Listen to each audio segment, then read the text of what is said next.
Is Glastonbury Festival losing its magic? Does Glastonbury Festival really oversell on tickets? Was SZA actually performing to a half-empty field this year? Is Glastonbury Festival actually worth it? Let's discuss in today's review and vlog of Glastonbury 2024. Thank you so much for clicking on this video, and today we are discussing and having a look at some footage from Glastonbury 2024. I'm so excited for today's video. I did one last year and it was really fun, but this video is a little bit different. If you like festival, fashion, lifestyle, gaming content, don't forget to subscribe and leave a like on this video. That would really help me out. And let's just get into the video. I was working on the recycling team this year doing litter picking again, so let me know if you'd like a video about working at Glastonbury or working at other festivals, because a few people have asked me over on ClickClock, mostly about like how to get into actually doing festival work and volunteering and stuff, so let me know if that's something you might want to see. So because I was working, my experience is going to be a little bit different, but I would say about 80% of my experience was probably the general punter experience. Getting into Glastonbury Festival this year was kind of a whole situation.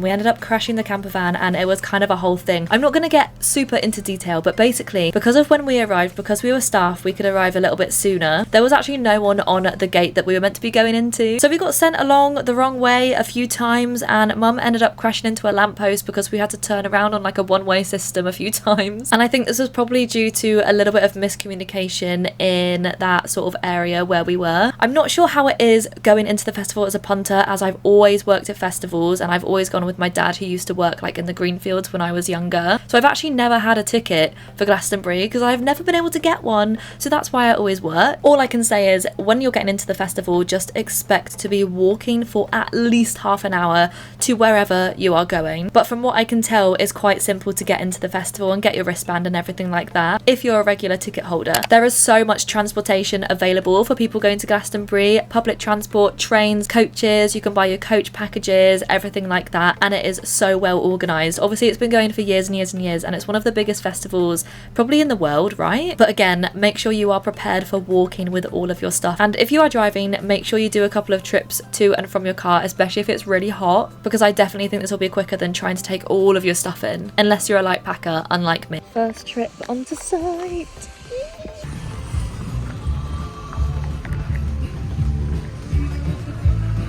So the lineup this year, the lineup as a whole was not really for me. I mean, I obviously saw some amazing artists that I also really love, but the headline acts for Glastonbury 2024 compared to other years for Glastonbury, I don't know. I really don't know how to feel about it. Coldplay was amazing. I heard Dua Lipa was amazing, and I went to go and see SZA as well, but I'm not gonna lie, it was pretty quiet. Stay tuned to the end of the video to actually see what SZA was like. I think the lineup was amazing, but for Glastonbury Festival, was the lineup amazing? I don't think so. That's just my opinion though. The setup and the layout of Glastonbury Festival is just, it is really big, so just be prepared. So if you're camping there, be prepared to walk for like at least an hour to get to that other place that you probably want to go to. It's so big. I love the layout of Glastonbury Festival, and I know it sort of pretty well now, as I've been going for quite a few years, but obviously the more people that are in the festival, the longer it takes to get to different places, and in my opinion this year there was a little bit of a problem with capacity.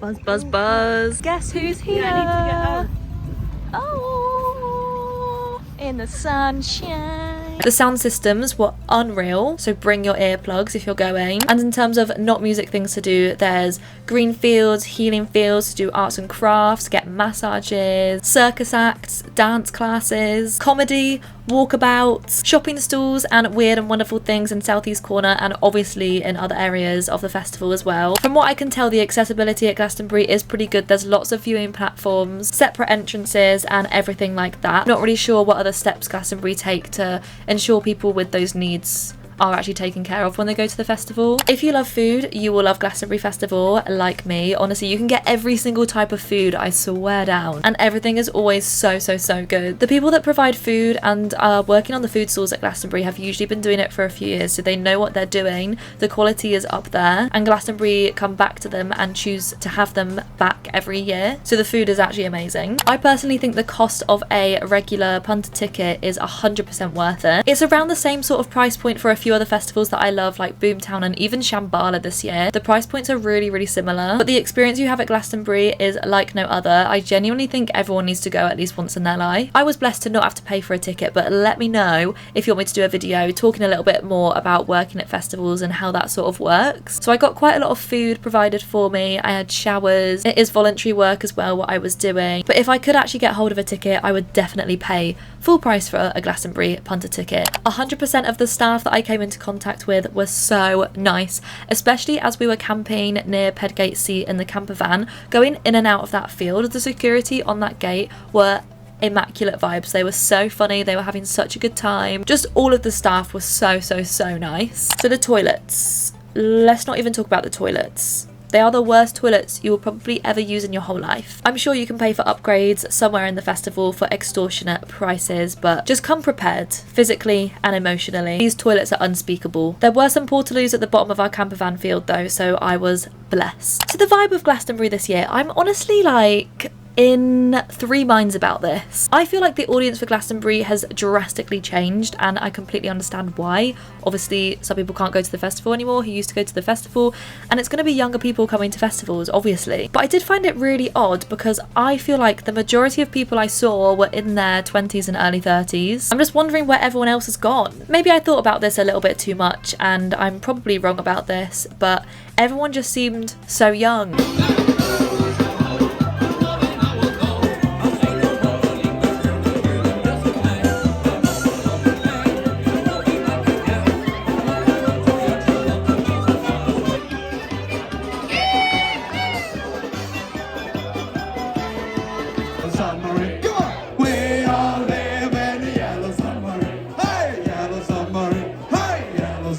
Let's go and pick some litter. Yay.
And someone got really mad at her, so I feel really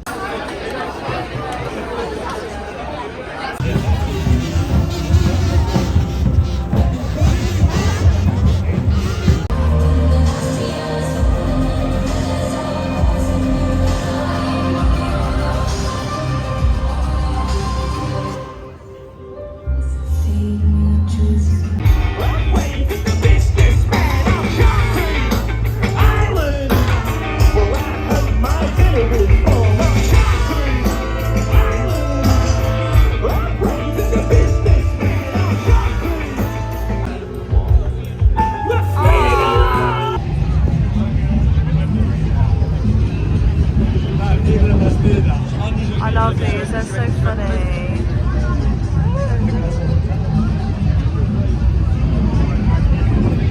Oh, Meg! Have we just lost everyone? Ooh.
It's really cute.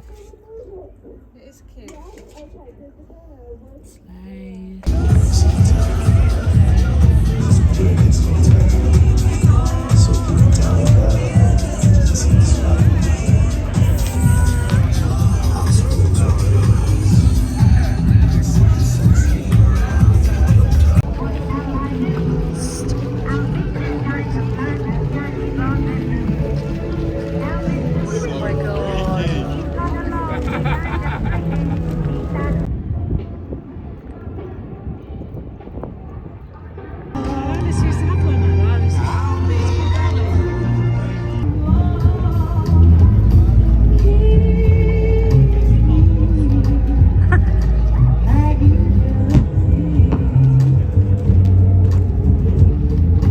It says we mend anything. Oh, what the heck? How does that even go in? I was so lucky, wasn't it? I know, what? I mean, he did have a usually a large amount.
Following on from this, the southeast corner was absolutely rammed. I have never seen it this rammed in my whole life, and I've been to Glastonbury quite a lot. It was about 4 a.m. on the Saturday evening, and I was in Shangri-La. I wanted to use the toilets. Obviously the toilets are towards the Unfairground, so me and my friend went from Shangri-La to Unfairground to use the toilets. The part in the middle between Unfairground and Shangri-La was a gridlock. There was people going both ways like this. It was like next to impossible to move. It took me about 30 minutes to have a wee because of this that was going on in the middle, and it was 4 a.m. on the Saturday. When there are no punters there, it takes about 2 minutes to walk to those toilets. I feel like Shangri-La sort of southeast corner area might need to be a little bit expanded at some point soon. It's one of the highlights of the festival for me. It's where I always end up every single evening, but it was very close to being not enjoyable at times because it was so busy. This is just something that I noticed and that was really apparent this year. I know it's usually really busy there, but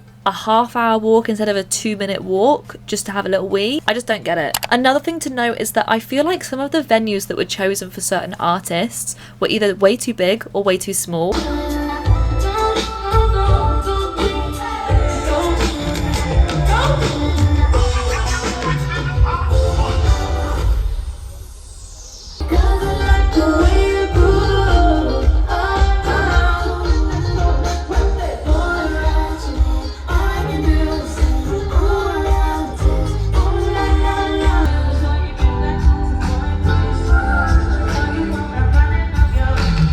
SZA as an example here. I don't think she should have been on the pyramid stage, but it's easy for me to say that from here. She's absolutely huge at the moment. Like, she is smashing it. She's incredible. She is amazing. I literally love her. But as a headliner on the Sunday of Glastonbury 2024, she should have been on that other stage or West Holtz. Another example of this is Avril Lavigne. Obviously she was on the other stage.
I have never been so squished in a crowd in my life. It was crazy. It's a good thing she was amazing, but she should have been on the pyramid stage. I don't know if I'm just getting old and grumpy, but I just feel like the tickets were so oversold this year. I feel like so many people always say that. Like I said, I've been going for years and years and years, and it just felt so apparent that it was so busy this year. I could be very wrong. I'm sure they've sold the same amount of tickets this year. It was so busy at times that it was very close to being unbearable. Under the sea.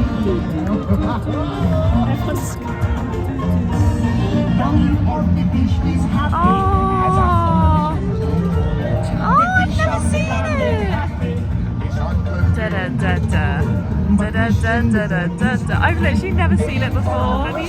No.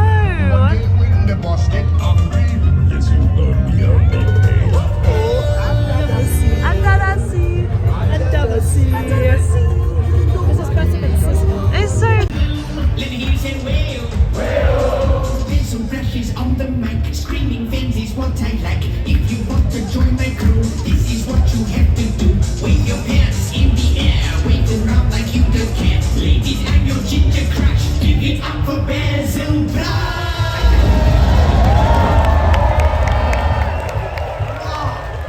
Glastonbury, we still so many of you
I cannot wait to get to Shambhala Festival, and I really hope they have not oversold on tickets, because obviously Glastonbury is really busy. I'm going to Boomtown as well, stay tuned for Boomtown content, but obviously Glastonbury and Boomtown are very, very busy festivals. I'm so excited for Shambhala because it's going to be a little bit more chilled and I'll actually be able to like walk. But let me know what you guys think about this. Am I just being old and grumpy and complaining that too many people were in the festival, or did you actually feel like these areas were super busy and busier than usual at times? Don't forget to leave a like on this video and subscribe to my channel, and check out my other socials in the description box. YouTube thinks you might like this video as well, so maybe go and watch it, and I will see you in my next video. Bye!